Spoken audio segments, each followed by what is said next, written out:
नमस्कार, मेरा नाम है जितेंद्र चौहान और आप देख रहे हैं स्टेट मिरर हिंदी। इस्लामाबाद में जो वार्ता चल रही थी वो कहीं ना कहीं अब रद्द हो गई है और कोई फैसला नहीं हुआ है, किसी कंसेंसस पर पहुंचे नहीं हैं। चाहे ईरान हो, अमेरिका हो, इजराइल हालांकि इसमें शामिल नहीं हुआ था, लेकिन पाकिस्तान ने जो एक बिसात बिछाई थी कहीं ना कहीं वो पूरी तरीके से खराब हो गई है और कोई इसका नतीजा नहीं निकला। बेनतीजा रही है ये पूरी वार्ता। अब इसके मायने क्या निकाले जाएं? क्या अब दोबारा से युद्ध छिड़ेगा या कोई दूसरा रास्ता बचा है? मिडिल ईस्ट कंट्रीज कैसे अब अपने आप को इस पूरे युद्ध में दोबारा से देखती हैं? भारत का क्या स्टैंड रहेगा, हम जानेंगे। Lieutenant general Sanjay Kulkarni sir हमारे साथ जुड़े हुए हैं, जो कि बखूबी जानते हैं कि जब इस तरह की कोई पीस टॉक्स होती हैं उनके नतीजे क्या होते हैं, और वो भी ऐसे देश में जो खुद ही अनसर्टन रहा हो और जिसका कोई रुतबा ना हो किसी देश के सामने। तो ऐसे में पीस टॉक कैसे सही हो सकती थी? संजय सर, बहुत स्वागत है स्टेट मिरर हिंदी में। नमस्कार नमस्कार जितेंद्र जी। सबसे सर। पहले तो मैं कहूंगा कि जी जी जी। इसमें कोई शक नहीं कि ये दुर्भाग्यपूर्वक उम्मीद करते थे कि कम से कम चाहे कहीं पर भी हो, पाकिस्तान में हो, कहीं पर भी हो, मकसद एक था कि कहीं ना कहीं शांति बहाल हो, जिससे कि बिल्कुल पूरे विश्व में जो हाहाकार मचा हुआ है, तेल को लेकर के, गैस को लेकर के, फर्टिलाइजर्स को लेकर के, बाकी आवाजाही को लेकर के, तो उसके ऊपर कम से कम कहीं ना कहीं राहत मिलती। और जैसे ही बातचीत की बात उठी तो हमने देखा तेल के भाव गिरे। पूरे विश्व भर में थोड़ा बहुत सुनने को मिला कि स्ट्रेट ऑफ हॉर्मूज खुल गया है, चाहे बहुत ही कम कंटेनर वहां से गुजरे हो, लेकिन कम से कम एक उल्लास, एक होप था। और एक तरीके से लोगों को लग रहा था कि शायद आने वाले दिन अच्छे होंगे, लेकिन वो नहीं हुआ। जिस प्रकार से उपराष्ट्रपति अमेरिका के उन्होंने प्रेस कॉन्फ्रेंस में कहा कि ऑफकोर्स वो पाकिस्तान के आभारी है कि उन्होंने हमको यहाँ पे बुलाया, और मैं ये नहीं कहूंगा, वो कह रहे थे कि उनके कारण ये असफल हुई बातचीत। उन्होंने अपनी पूरी कोशिश की, जो मेहमान नवाजी करनी थी उन्होंने वो की, लेकिन ईरान जो है वो अपने शर्तों पर अड़ा रहा, और हमारी जो शर्तें थी वो ईरान ने नहीं मानी। तो मुझे भी कई बार लगता है कि दोनों तरफ से, क्योंकि आए थे सब, चाहे ऐसे देश में जहाँ जो ऑफकोर्स हम कुछ भी कहें, कैसे भी कहें, उस बात से हमें आज चर्चा नहीं करेंगे। लेकिन सवाल ये है कि मकसद था कि अमेरिका और ईरान दोनों देश जो 1979 के बाद एक दूसरे के आसपास नहीं मिले हैं, और ओमान में भी थर्ड पार्टी के द्वारा वो मिलते थे, और फेस टू फेस ना इधर विटकॉफ मिले, ना कुशनर जो उनके खुद के उनके जो दामाद हैं वो मिले। तो यहाँ पर तो कम से कम ट्राइलैटरल था, एक ही कमरे में सब बैठे थे। और बिल्कुल। चाहे पाकिस्तान कमरे में जरूर था, पर कंट्रोल में नहीं था। और कंट्रोल तो अमेरिका और ईरान के पास था। लेकिन जिस प्रकार से शुरुआत ही, मैं कहूंगा कि एक तरीके से काले कपड़े डाल करके आना, ये दर्शाना कि हम लोग आपसे नाराज हैं, आप लोगों ने हमारे यहाँ पे बहुत नुकसान पहुंचाया है। जरूर एक मुझे लगता है वो बात काफी हद तक सही थी कि उन्होंने अमेरिका को अपने जो मैं कहूँगा उनके जो लग रहा था कि वो उन्होंने अपना जाहिर किया। लेकिन सवाल यह है कि उसके बाद मुझे ऐसे लगता है कि कम से कम ईरान ने दो बातें, ईरान ने, मैं ये कहूंगा, दो शर्तें जो अमेरिका ने रखी थी, जिसमें ट्रम्प बार बार कह रहे थे कि 95% शर्त थी न्यूक्लियर को लेकर के, कि ईरान जो है वो न्यूक्लियर का इस्तेमाल नहीं करेगा, और नहीं करेगा। न्यूक्लियर का जो इनरिचमेंट है उसको रोकेगा। और दूसरी बात थी स्टेट ऑफ हॉर्मूज को खुला रखना। यानी कि दो हम्म। बड़ी बातें थी। मुझे लगता है दोनों बड़ी बातें अगर ईरान कहता कि हम लोग 27 फरवरी 2026 को अगर ले, तो उस वक्त स्टेट ऑफ हॉर्मूज खुला था।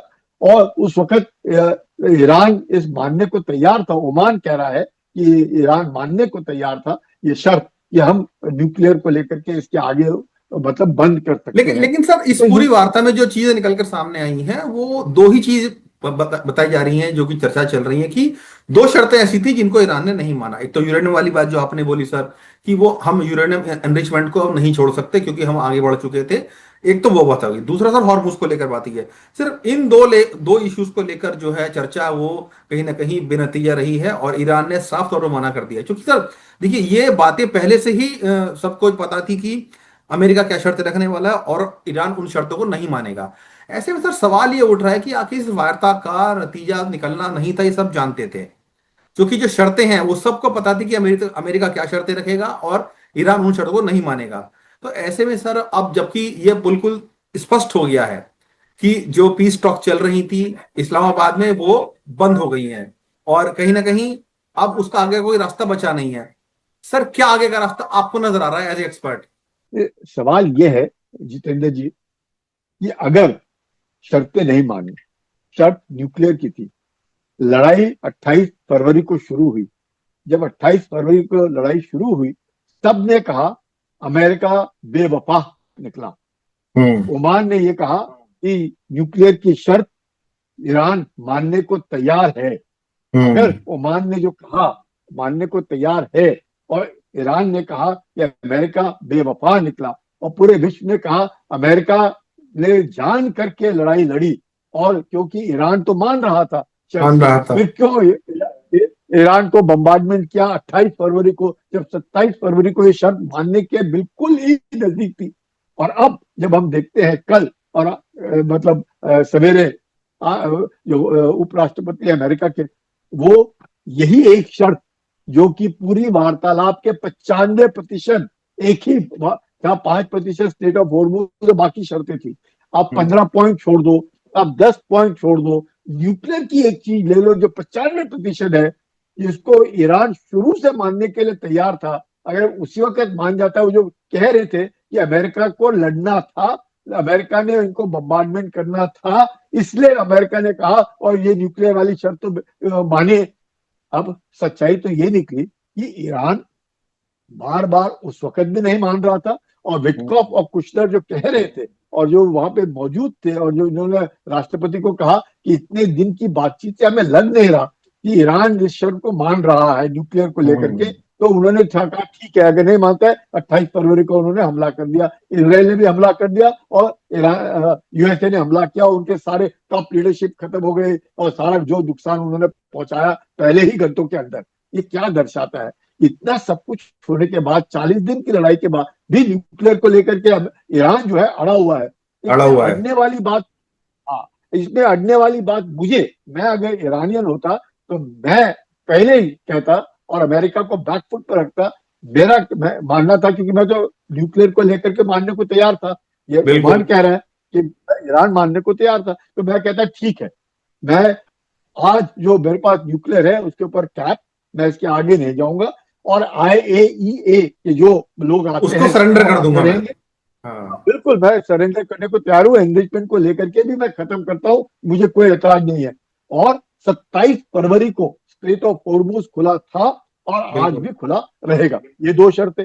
लेकिन मैं कहता हूं उनको, ये दो शर्त आपकी है ना, मैंने मान ली, अब मुझे बताओ आप मेरे लिए क्या करोगे? क्या करोगे? मुझे 500, आपने मेरे 500 अरब डॉलर का नुकसान पहुंचाया है मेरे देश को, आपने मेरी बेइज्जती की है, आपने मेरी इज्जत का फलूदा बनाया है, आपने मेरी टॉप लीडरशिप मारी है, आपने मेरे आयतुल्लाह को मारा है, आपने मेरा सारा बिल्कुल सत्यानाश कर दिया है, मेरा बिल्कुल। कोई अस्तित्व नहीं रहा है।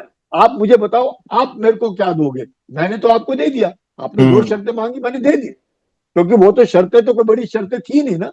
स्ट्रेट ऑफ हॉर्मूज खुला था 27 फरवरी को, 28 बिल्कुल। फरवरी के बाद 28 फरवरी को ईरान हम्म। ये न्यूक्लियर मानने को भी तैयार था। वो ओमान कह रहा है, ओमान हम्म। कह रहा है कि भाई वो तो मानने को तैयार थे, अमेरिका नहीं मानने को तैयार, और अमेरिका ने बेवफाई दिखाई। कहाँ बेवफाई दिखाई? अब तो लग रहा है कि ईरान, इसमें कोई दाल में काला है, इसमें कोई शक हम्म। नहीं है। क्योंकि अगर मैं होता ईरानियन और मैं कहता ये दोनों शर्तें मान ली मैंने आपकी, आप मुझे बताओ आप मेरे लिए क्या करोगे? मतलब सर आप जो बात कह रहे हैं उसमें लग रहा है कि ईरान कहीं ना कहीं अड़ गया है अब जानबूझकर, कि ना वो पहले मान रहा था उस शर्त को, यूरेनियम वाली शर्त को, और ना ही अब मान रहा है। कहीं ना कहीं बीच में जो गैप था वो एक तरीके से गलत जानकारियां दी गई।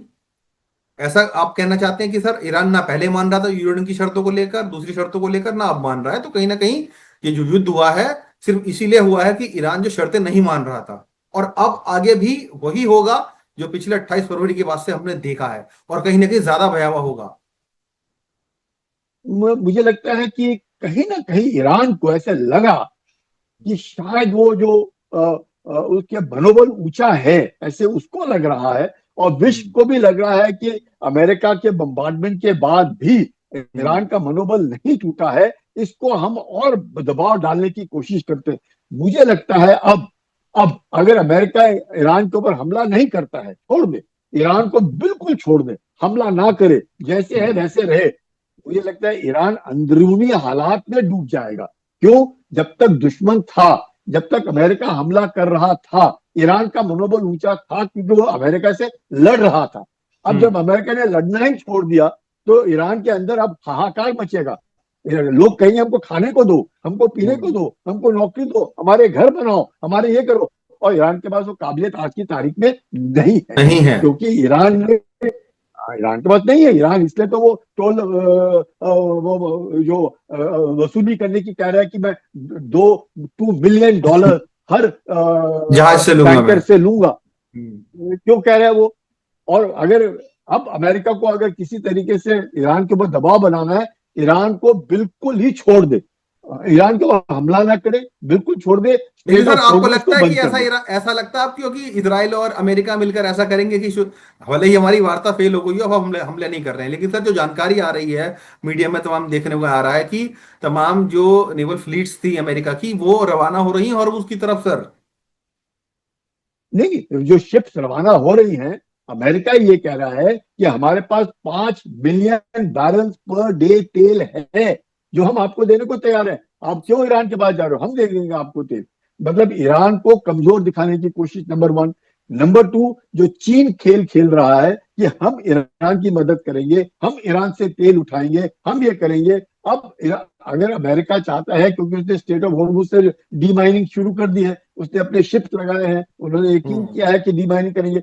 वो अब अगर ओमान की तरफ आए, चाहे शिप हल्के धीरे धीरे जाएंगे एक तरफ, पर ओमान की तरफ से वो निकाले। और जो पाइपलाइन बना रहे हैं, जो सऊदी अरेबिया के लिए पाइपलाइन बन रही है, यूएई के लिए पाइपलाइन बन रही है, एग्जिस्टिंग पाइपलाइन जो तकरीबन 9 मिलियन बैरल तेल इस पाइपलाइन के द्वारा आ सकता है, उसको धीरे धीरे बढ़ाए। तो ईरान जो है अपने आप को आज की तारीख में उसको लग रहा है कि उसके बिना पूरा विश्व खत्म हो जाएगा, उसके हम्म। तेल के बिना हाहाकार मचेगा। आप ईरान को ही अब इस बात को शायद मुझे लगता है थोड़ा सा उसको नरम पड़ना पड़ेगा कि अब ईरान ने ये कहना चाहिए, ईरान ने अमेरिका को बैकफुट पे डालना चाहिए कि हम तो शर्तें मानने को तैयार है, हमें तो कोई ऐतराज ही नहीं है।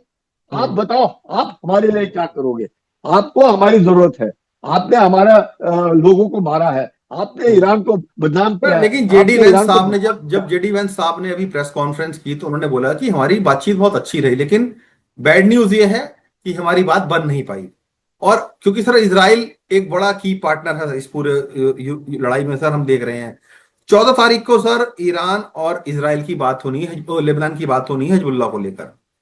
क्या आपको लग रहा है कि अगर उन दोनों के बीच में एक कंसेंसस बन जाता कि अब हिजबुल्लाह के ऊपर अटैक नहीं करेंगे, और ईरान इस बात को एक्सेप्ट कर लेता है कि चलिए अगर इसराइल मान गया हिजबुल्लाह पर अटैक नहीं करेंगे, जो कि जो बड़ी शर्त है ईरान की, वो लगातार ये बात बोल रहा है कि लेबनान पर अटैक बंद कीजिए आप, लेकिन इसराइल लगातार कर रहा है। क्या आपको अब नजर आ रहा है कि 14 तारीख को जो उनके बीच में वार्ता होने जा रही है, जो मुलाकात उनकी होने जा रही है, बातचीत होगी, उसमें भी क्या ऐसी डेडलॉक दिखेगा या कोई रास्ता वहां बनता नजर आ रहा है सर आपको, या बन सकता है? बिल्कुल नहीं, मेरे को ऐसा मानना है, क्योंकि लेबनान के प्रधानमंत्री जो है नासर, वही नहीं जा रहे उस हम्म। बातचीत के लिए वॉशिंगटन में। Number one. Hmm. Number two, Lebanon एक अलग है। लेबनान के साथ इसराइल को कोई गिला शिकवा नहीं है, पर लेबनान में जो हिजबुल्ला है, जो हम्म। लेबनान में रह करके लेबनान को बर्बाद कर रहा है, उससे उनको गिला शिकवा है। तो इसराइल ये कह रहा है कि हिजबुल्ला जो है वो बिल्कुल भी लेबनान के बीच में ना है। पहले भी उन्होंने कहा, 1982 से लेकर के 2000 तक सदर्न लेबनान का कब्जा किसके पास था? इसराइल के पास था। इसराइल के आज पास था। उन्होंने दोबारा वो कब्जा ले लिया। अब दोबारा वो लेंगे, लिटनी नदी तक जाएंगे। उस लिटनी नदी और ब्लू लाइन के बीच में उन्होंने यूनिफिल को लाया, इसी के लिए लाया कि भाई हम्म। दोनों देशों के बीच में अनबन ना हो और ये बफर जोन के तौर पर काम करे। तो लेबनान की फौज ने उधर रहना था, पर लेबनान की फौज तो बिल्कुल ही ये हो गई, नपुंसकलिंग बन गए, क्योंकि उसको उसको कोई यही नहीं था, दम ही नहीं है, क्योंकि हिजबुल्ला जो है उसने पूरा का पूरा कब्जा कर रखा है। अगर हिजबुल्ला ने कब्जा कर रखा है लेबनान के ऊपर किसी तरीके से, तो इसराइल तो कभी भी नहीं मानेगा, क्योंकि आज भी हिजबुल्ला के पास हजारों की तादाद में रॉकेट है। वो तो कोई भी डिस्टेंस नहीं है, वो तो 40-50 किलोमीटर से लेकर के दबादब रॉकेट गिराता ही रहेगा इसराइल के ऊपर। इसराइल में भी, नॉर्दर्न इसराइल में इसराइल को परेशानी है, 2-3 लाख लोग उनके पलायन कर चुके हैं। 8 लाख लोग सदन लेबनान से पलायन कर चुके हैं। तो हम्म। इसराइल का कहना है कि जिस प्रकार से हमने हमास के दांत निकाल दिए हैं, वैसे हम हिजबुल्लाह के दांत निकालेंगे। और इसराइल ने क्या किया है, सोमालीलैंड जो खुदी के बिल्कुल ठीक ऑपोजिट है, जिबूती के बगल में, उसको उन्होंने रिकग्नाइज कर दिया। सोमालिया का ही पार्ट है सोमालीलैंड, लेकिन सोमालीलैंड को आज तक किसी ने नहीं किया। यानी कि रेड सी के इलाके में इसराइल ने घुस करके सोमालीलैंड को रिकग्नाइज कर दिया, और वो सोमालीलैंड में बैठ करके इसराइल हुदियों को सॉर्ट आउट करेगा। बिल्कुल तो आप बिल्कुल। समझ सकते हैं कि इसराइल ने ठान ली है कि अभी नहीं तो कभी नहीं, कभी नहीं, और बिल्कुल। करो वो या तो आर पार के मूड में और है सर, ऐसा। बिल्कुल वो आर पार के मूड में है बिल्कुल कि हम लेबनान को बिल्कुल आर पार के मूड में है, क्योंकि भविष्य के लिए वो चुनौती मानते हैं। अगर वो रहेगा तो कहीं नहीं प्रॉब्लम क्रिएट करेगी। सर, जब ये पीस टॉक खत्म हुई, 21 घंटे की वार्ता हुई, और आज डोनाल्ड ट्रम्प साहब का जो बयान आया, उन्होंने साफ तौर पे कहा कि हमारी पीस टॉक्स नहीं हो पाई हैं। अब आईआरजीसी का बयान सामने आया है सर, मैं आपको बता दूं कि उन्होंने ये साफ कहा है कि हम, हमारी सेना, आईआरजीसी जो ईरान की सेना है, वो ये कह रही है कि हम जमीनी लड़ाई को लड़ने के लिए तैयार हैं, एकजुट हैं। सर, वो इशारा दे रहे हैं कि शायद अब हो सकता है कि जो अमेरिकी फौजें हैं या नेटो फौजें हैं, अगर वो आती हैं, कहीं ना कहीं बूट्स ऑन ग्राउंड होंगे और वो तैयार बैठे हैं। ईरान सर अभी भी कहीं भी झुकने को तैयार नहीं है, बावजूद इसके कि उनका इतना नुकसान हो चुका है। और कहीं ना कहीं जो बात ट्रम्प साहब लगातार कह रहे थे कि हम पछाड़ियों को भेज देंगे, वो ऑलरेडी सर बहुत डिस्ट्रॉय हो चुका है। सर, बावजूद इसके वो झुकने को तैयार नहीं है। आपको लगता नहीं सर ईरान अब गलती कर रहा है कि भाई हमारे पास अब खोने के लिए कुछ नहीं बचा है, जो है जनता बची है, और जनता भी नहीं रहेगी। अगर ऐसा डिस्ट्रॉय वो कर देते हैं तो कहीं ना कहीं सर ईरान खत्म हो जाएगा वाकई में। कहीं ना कहीं ईरान को अब सर सेटल डाउन करना पड़ेगा, मुझे लगता है। मुझे लगता है कि ईरान अब गलती कर रहा है। ईरान बिल्कुल। ये सोच रहा है कि चीन उसकी मदद करेगा, चीन हम्म। उसको खाने पीने को देगा, बाकी देश उसको देंगे। अब हम्म। ईरान उस गलत फहमी में रह गया है कि उसके मनोबल को देख करके पूरा विश्व ईरान की मतलब गुण गा रहा है, और उस बिल्कुल। गुण को लेकर के ईरान उसका फायदा उठाएगा। नहीं हो उठाएगा। ईरान मुझे लगता है कहीं ना कहीं गलती कर रहा है। वो आज जो मनोबल ऊंचा है ईरान का, क्योंकि वो लड़ रहा है। जब अमेरिका लड़ना ही, बूट्स ऑन ग्राउंड नहीं रखेगा अमेरिका, क्यों आएगा बूट्स ऑन ग्राउंड? उसको मालूम है उसके जवान मरेंगे, वो नहीं भेजेगा अपने फौज हम्म। ईरान में। लेकिन वो ईरान को चारों तरफ से घेर के बैठ जाएगा, और इनका बिल्कुल। खाना पीना, हुक्का पानी बंद करेगा। जब खाना हम्म। पीना हुक्का पानी ईरान का बंद होगा, तो ईरान वैसे ही फिर आ जाएगा रास्ते में और बोलेगा ठीक है, हम मान जाते हैं आपकी बात। बिल्कुल। मुझे लगता है ईरान ने किसी के बहकावे में नहीं आना चाहिए। ईरान ने आज की तारीख में अपने सभ्यता को मद्देनजर रखते हुए, अपने लोगों को देखते हुए कि चलो आज का दिन निकलने दो, कल मौका मिलेगा, कल देखूंगा, लेकिन उसने आज ही अपने पांव पे कुल्हाड़ी मार ली, ऐसे मुझे लगता है। ईरान ने थोड़ा सा सोचना था कि जब तक दुश्मन है, ईरान की जनता एकजुट एक झंडे के नीचे है। जब दुश्मन ही नहीं रहेगा, जब दुश्मन कुछ करेगा ही नहीं ईरान को, तो उसकी जनता ही उसका दुश्मन बन जाएगी। वो आईआरजीसी जो आज उसको लग रहा है कि जनता उसके साथ है, उसके बंदूक उसके हाथ में है, इसलिए जनता उसके साथ है। जिस दिन वो बंदूक, गोली तो रहेगी तो मारेगा किसको? अपने आदमियों को। 40,000 तो उसने मार दिए, कितने मारेगा? वो नहीं मार पाएगा। तो आईआरजीसी को भी थोड़ी सी ये समझ होनी चाहिए कि अब वक्त आ गया है, बहुत नुकसान हुआ है ईरान का, उस नुकसान से बचो, आज की तारीख जियो, और अपने आप को मजबूत करो आने वाले दिनों में, और एक ऐसे मजबूत स्थिति में आओ जिससे कि आप फिर से दोबारा बातचीत करने के लिए दूसरे आदमी भी आपकी मदद करेंगे। मैं समझ सकता हूँ ईरान का मकसद ये है कि 500 अरब डॉलर का जो नुकसान हुआ है उसकी भरपाई कौन करेगा। तो उसकी बिल्कुल। भरपाई करने में वो बात की है, तो पहले तो कम से कम मुझे लगता है कहीं ना कहीं ईरान को शायद ओवर एस्टिमेट कर गया ईरान अपने मनोबल को देख करके, कि आज मेरा मनोबल ऊंचा है, लोग मेरे साथ हैं। यही लोग आपके बरकरार क्योंकि हो सर जाएंगे जिस तरीके जब से उनकी जब ये बारी चर्चा बोलेगी। उठी कि भाई बातचीत होगी इस्लामाबाद में, हमने देखा किस तरीके से ईरान की सड़कों पर तमाम लोग निकल कर आ गए, और ये बयानबाजी आने लगी कि हमने अमेरिका को झुका दिया, हम जीत गए, इस तरह की बातें सामने आने लगी थी सर। ऐसा नहीं लगता कि सर कहने की बेईमानी था ये कह पाना, कि कह देना कि हम जीत गए हैं, हमने अमेरिका को झुका दिया है? भाई आपका कहीं ज्यादा नुकसान हुआ है, अमेरिका का तो जो हो रहा है हो रहा है, वो अपने आप को स्टैब्लिश कर लेगा दोबारा से। लेकिन आप उस कंडीशन में, उस सिचुएशन में नहीं है कि आप अपने आप को दोबारा से रीबिल्ड कर सकें। उसके लिए आपको पूरे विश्व की जरूरत पड़ेगी। लेकिन ईरान अब जो आप कह रहे हैं गलती कर रहा है, वाकई में सर लग रहा है कि शायद अपने लिए अपने पैर पर खुद कुल्हाड़ी मार रहा है वो। जो देखिएगा, अरब और पर्शियन, ये दोनों अलग सभ्यताएं हैं। सभ्यताएं अरब के बिल्कुल। देश जो जीसीसी हम कहते हैं, जिसमें हम्म सऊदी अरेबिया हुआ, यूएई हुआ, ओमान हुआ, बहरीन हुआ, हम्म। कुवैत हुआ, कतर हुआ, हम्म, ये देश भी इसको पसंद नहीं करते हैं ईरान को। ईरान ने इन देशों का भी नुकसान पहुंचाया है। तो बिल्कुल ऐसे ही इसमें अगर उनका नुकसान पहुंचाया है, इसराइल का नुकसान पहुंचाया है, और आज आप कहेंगे कि अब हम एक मॉरल हाई ग्राउंड के ऊपर आकर के बातचीत करेंगे, मुझे लगता है, ऐसे मेरा मानना है, हो सकता है ईरान ठीक रास्ते पे हो, मैं ये नहीं कह सकता, तो मुझे ऐसे लगता है कि ये वक्त था ईरान के लिए कि वो दो ही शर्तें थी जिसके लिए वो हमेशा मानने को तैयार था। स्टेट ऑफ हॉर्मुज तो खुला ही था 27 फरवरी को, बिल्कुल 28 के बिल्कुल। बाद परेशानी हुई। और 27 फरवरी को अमेरिका, वो कह रहे हैं कि अमेरिका नहीं मान रहा। सर उसको तो उसने स्टेट ऑफ हॉर्मुज को ढाल की तरह यूज किया सर अपने, और उसमें कहीं कोई गलती नहीं है। जो जो जो जब जंग होती है तो कहीं ना कहीं हर इंसान अपने को बचाने के लिए कोई ना कोई रास्ता ढूंढता है। उसने वो रास्ता हॉर्मुज के रास्ते चुना कि भाई इसके रास्ते, इसके जरिए हम अपने आप को थोड़ा सा पावरफुल पोजीशन में रख सकते हैं, और वो उसने किया भी सर। बिल्कुल। अभी तक मुझे लगता है ईरान बहुत अच्छा काम कर रहा था, बहुत अच्छे लेवल पे पहुंचा था। पूरा विश्व की सहानुभूति ईरान के साथ थी। बिल्कुल। अमेरिका को वो तो ऐसे हालात में जब अमेरिका खलनायक था, और और ईरान के साथ पूरे विश्व की सहानुभूति थी, मुझे लगता है उस सहानुभूति को एक बड़प्पन के तौर पर ईरान अपने आप को पेश करता, अपने ईरान के फायदे के लिए, अपने ईरान को दोबारा उसकी सभ्यता को उस मकाम पर पहुंचाने के लिए जहां ईरान होना चाहिए।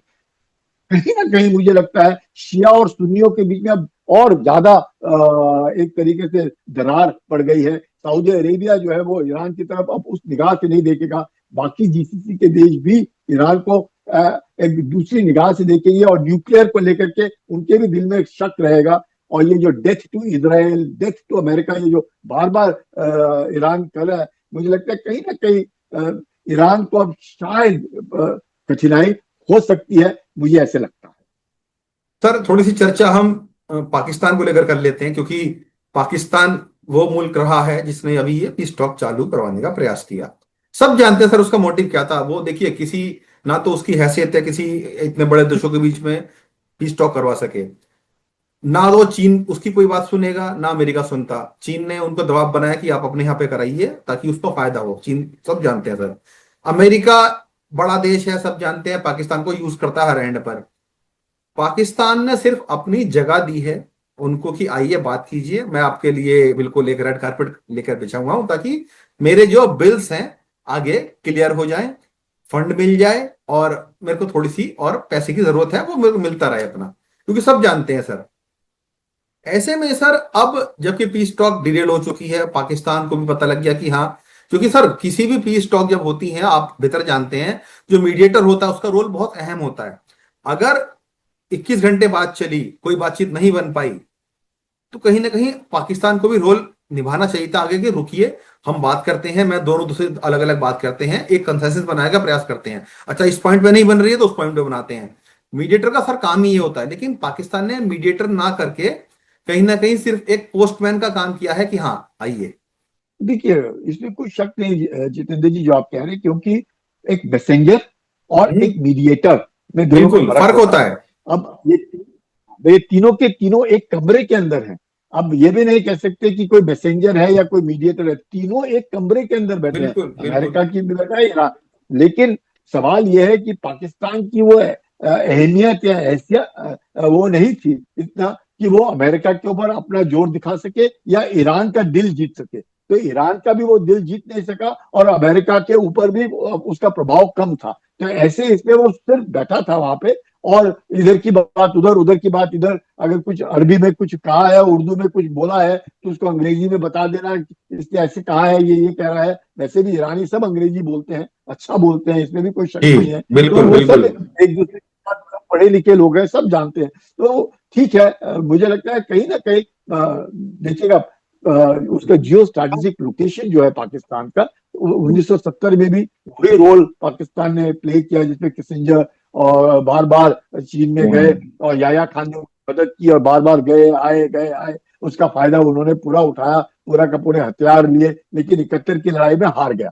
तो ऐसे ही अब भी इतना इसने कोशिश जरूर की, पर ये हार और जीत, पर इसमें मैं ये जरूर कहूंगा पाकिस्तान ने कोशिश की, पाकिस्तान को इस्तेमाल किया गया। उन्हीं के जो रक्षा मंत्री है वो कहते हैं कि अमेरिका हमें बार बार इस्तेमाल करता है और टॉयलेट पेपर के माफिक इस्तेमाल करता है। आज हमें इस बात का एहसास हो रहा है कि अमेरिका हमको उस ढंग से नहीं देखता है या उस निगाह से नहीं देखता है जिस निगाह से एक अभी जो देश को बिल्कुल। अभिमान होता है उस अभिमान को वो रख पाए।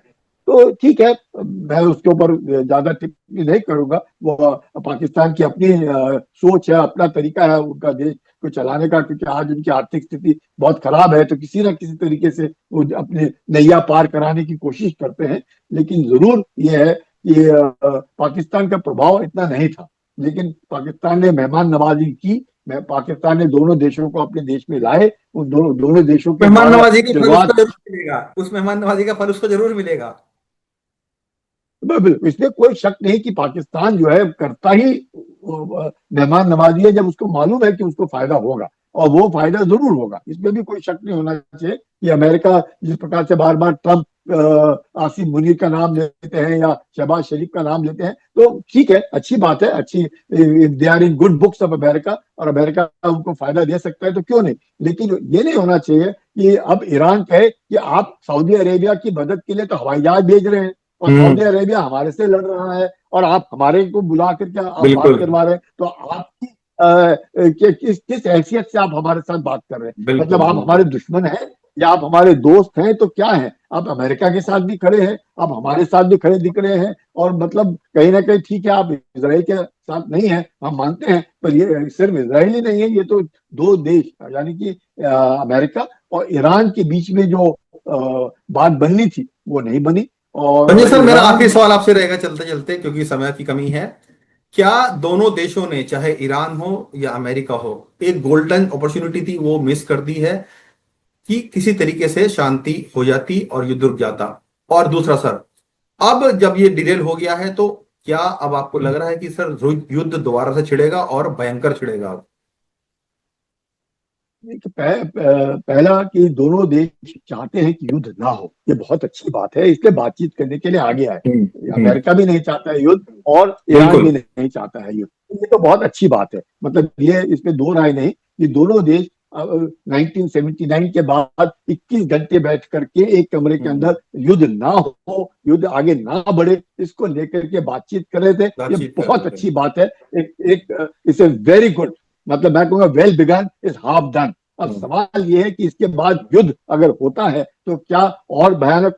मुझे लगता है युद्ध विराम, और 14 दिन का युद्ध विराम था, हो सकता है ये और 30 दिन हो जाए, हो सकता है कि कहीं ना कहीं बातचीत हो। लेकिन एक बात तो साफ है कि ईरान ने एक अच्छा मौका गवा दिया। मेरे को ऐसे इसलिए लगता है कि ये वक्त ईरान के पास था अपने को थोड़ा सा उभारना, अपना नुकसान जो है उसकी मतलब भरपाई कर लेना, किसी कर तरीके सकता से था। भरपाई करना। क्यों? क्योंकि पूरे इसमें उनको $1 पर बैरल, वो कितना चार्ज कर रहे थे?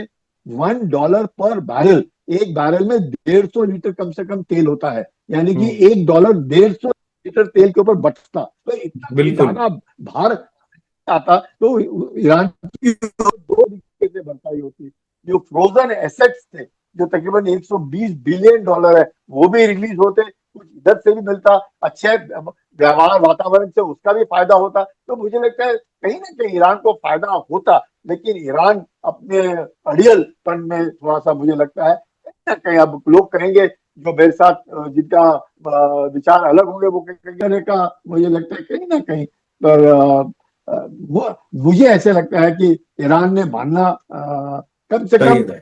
अमेरिका के गोदी में बात चली जाती कि आप नहीं मान रहे, आप अड़ियल हैं, आप दुश्मन बिल्कुल। हैं, आपने मेरे देश को नुकसान पहुंचाया है, आपने मेरे लीडरशिप को मारा है, मेरे देश की सभ्यता को बर्बाद बिल्कुल। आपने किया बिल्कुल। है। मैं तो आपके दोनों शर्त मानने के लिए तैयार हूँ, और वो दो शर्तें तो कुछ भी नहीं थी। वो शर्त तो ईरान शुरू से मानने को पहले तैयार से था, मान रहा था, अगर बिल्कुल जो बिल्कुल। बात हमको सुनने को मिलती है ऐसे। या हम्म। ये शुक्रिया सर, हमसे बातचीत करने के लिए। ये थे lieutenant general Sanjay Kulkarni sir, जिन्होंने बताया है कि किस तरीके से जो एक गोल्डन अपॉर्चुनिटी थी कहीं ना कहीं ईरान ने मिस कर दी है, और जो ऑडियल रवैया अपना के रखा हुआ है उन्होंने, वो उनको आने वाले समय में जरूर भारी पड़ेगा। संजय सर, बहुत शुक्रिया हमसे जुड़ने के लिए।